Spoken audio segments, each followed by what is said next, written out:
Bonjour à tous, chers élèves et chers amis du site aufonddelaclasse.com. Dans cet épisode, nous allons nous demander quelles sont les idées de La Bruyère sur la société de son temps.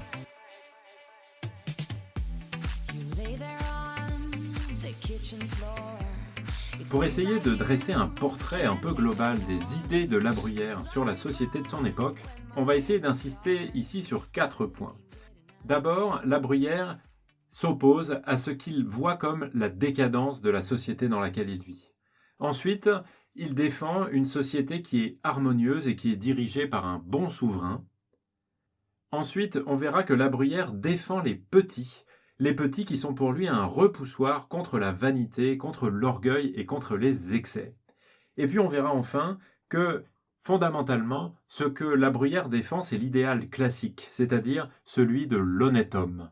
Alors commençons par parler de la décadence de la société. À la lecture des caractères de La Bruyère, on comprend vite que, dans son esprit, la société dans laquelle il vit est décadente, est en train de vivre une période descendante où les mœurs, les comportements des hommes sont de plus en plus mauvais, sont en quelque sorte en train de pourrir. Et ça prend plusieurs formes, et notamment, on le voit par l'apparition de l'argent, comme un thème des caractères. La Bruyère condamne l'argent comme une origine de l'immoralité. Et en particulier, dans le chapitre des biens de fortune, il développe le thème du jeu, en appelant le jeu, c'est dans la remarque 71 du chapitre 6, comme peut-être l'une de ces choses qui nous rendent barbares à l'autre partie du monde.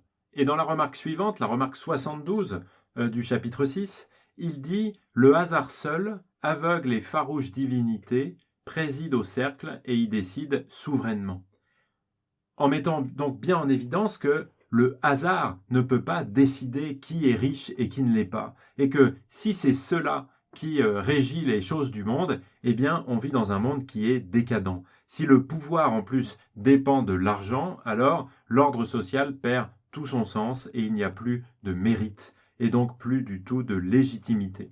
Et c'est d'ailleurs un des points finalement clés qui explique que, selon lui, la société est décadente, c'est que la reconnaissance du mérite n'est pas compatible avec le règne des apparences. Et La Bruyère dénonce un univers où le statut est dissocié des mérites et des vertus.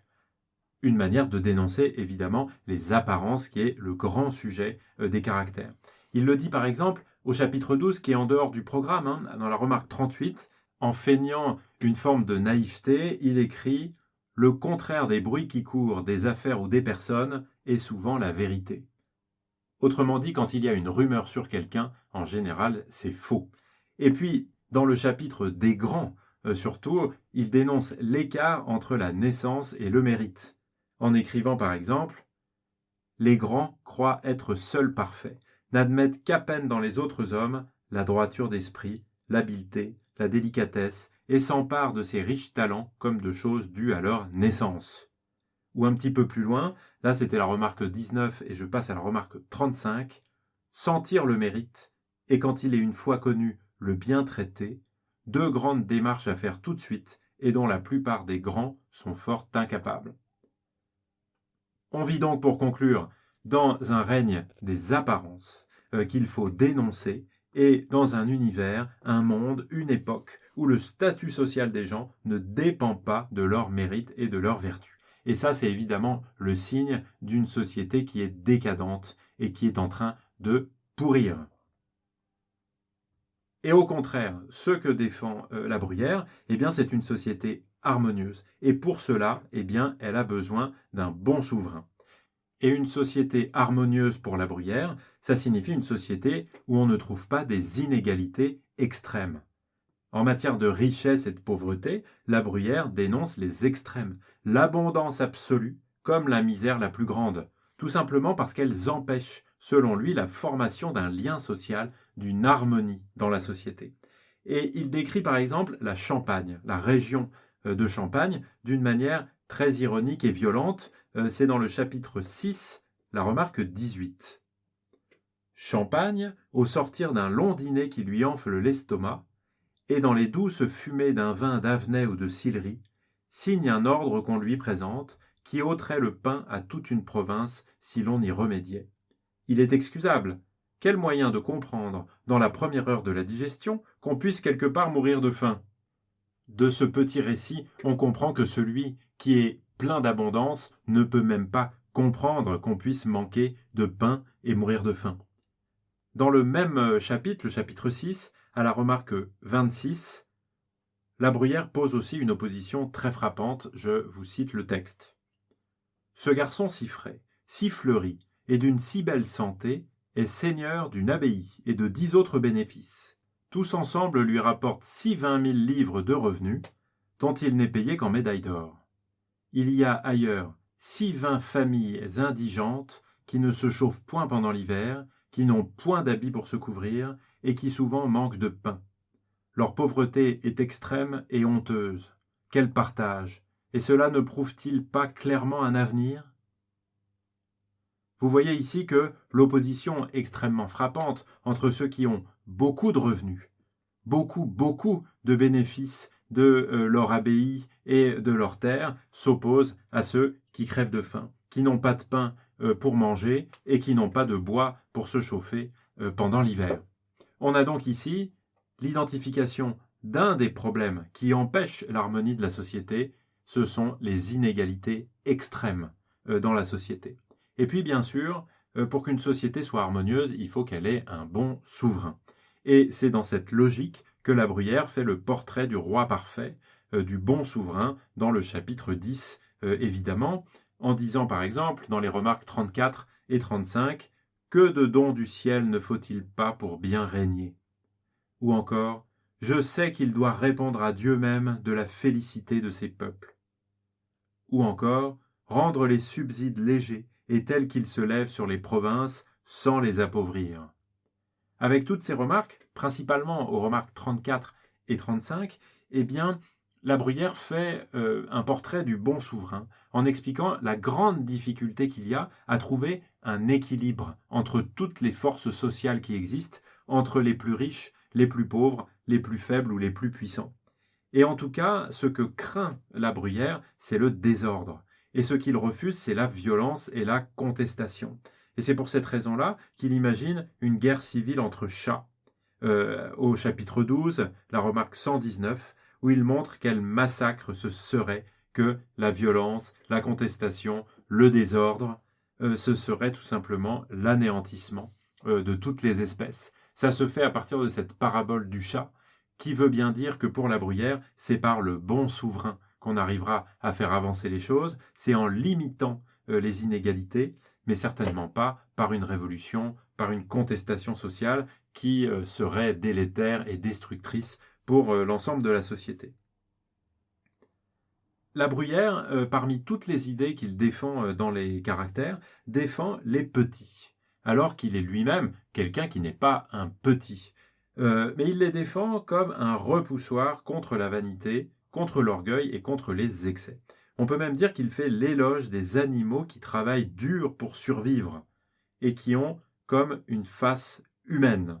On le voit dans certains passages où il est question d'animaux, notamment au chapitre 11, à la remarque 128, où on peut lire « L'on voit certains animaux farouches, des mâles et des femelles répandus dans la campagne, qui méritent ainsi de ne pas manquer de ce pain qu'ils ont semé. » Dans ce passage, l'écrivain La Bruyère fait l'éloge des animaux qui travaillent dur.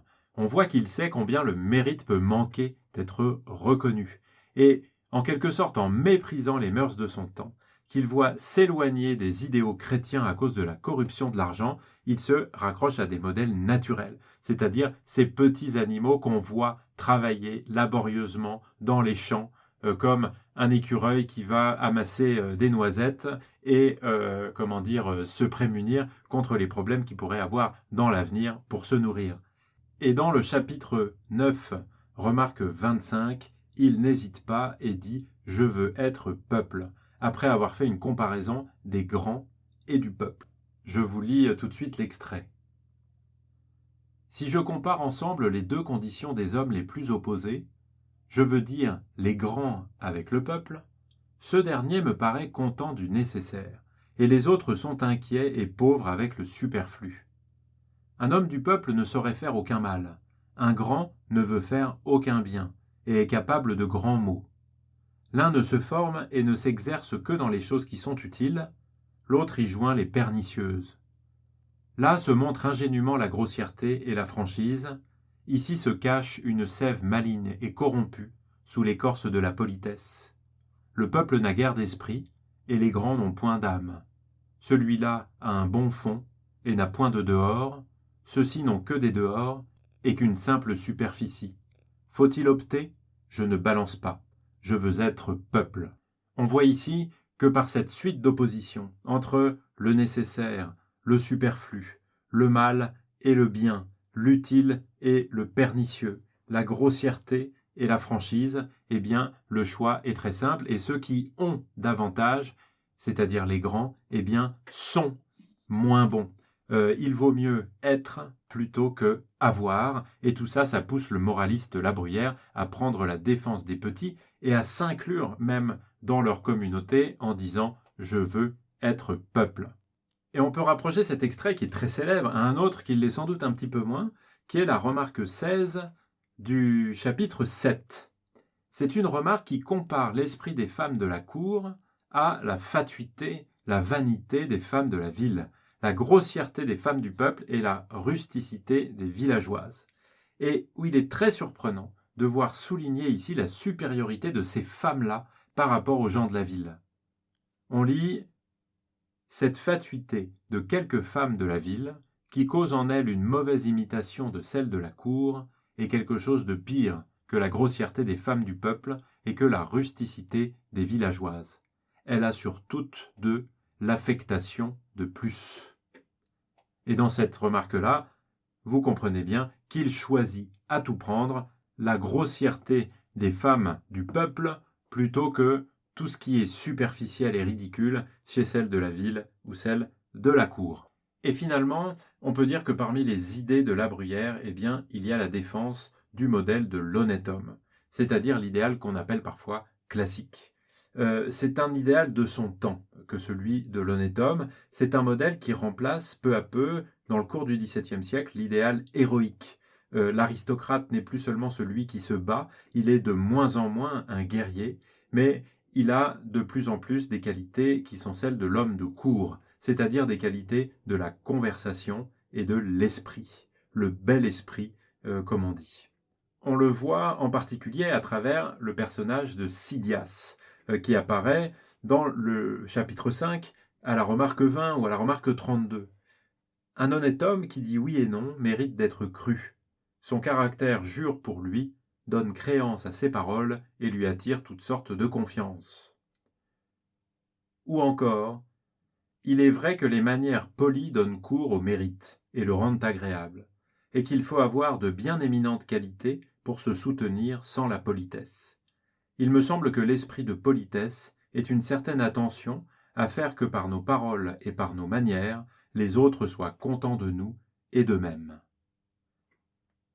Dans ces passages, La Bruyère fait donc l'éloge de cet esprit de l'honnête homme qui doit bien manier la conversation et bien manier ce qu'il appelle ici la politesse. On pourrait ajouter à ces qualités celle de l'autodérision, de la capacité à rire de soi-même, à l'humour sur soi-même qui serait aussi une forme de modestie. Parce que bien sûr, La Bruyère est conscient, comme à la même époque Madame de Lafayette par exemple, que ce modèle de l'honnête homme s'est un peu éloigné petit à petit du modèle de l'homme de bien, du bon chrétien. Il en critique donc les défauts, la superficialité notamment, mais il n'empêche que ça reste la référence pour lui et que pour La Bruyère, eh bien, les hommes feraient bien de s'inspirer davantage de ce modèle de l'honnête homme qui ne le font dans la réalité. Et ils devraient évidemment s'éloigner du jeu social, de la comédie sociale qu'ils se livrent les uns aux autres, en particulier en donnant un pouvoir tel aux apparences, aux rumeurs, et tout ça, on le voit évidemment le mieux à la cour de Versailles, telle qu'elle apparaît dans les caractères, où les acteurs comme Arias, Pamphile, eh bien, sont des acteurs désolants qui sont esclaves du regard des autres et qui incarnent de manière ridicule le pouvoir. Voilà, en tout cas, ce que je souhaitais partager avec vous sur les idées de La Bruyère sur la société de son temps.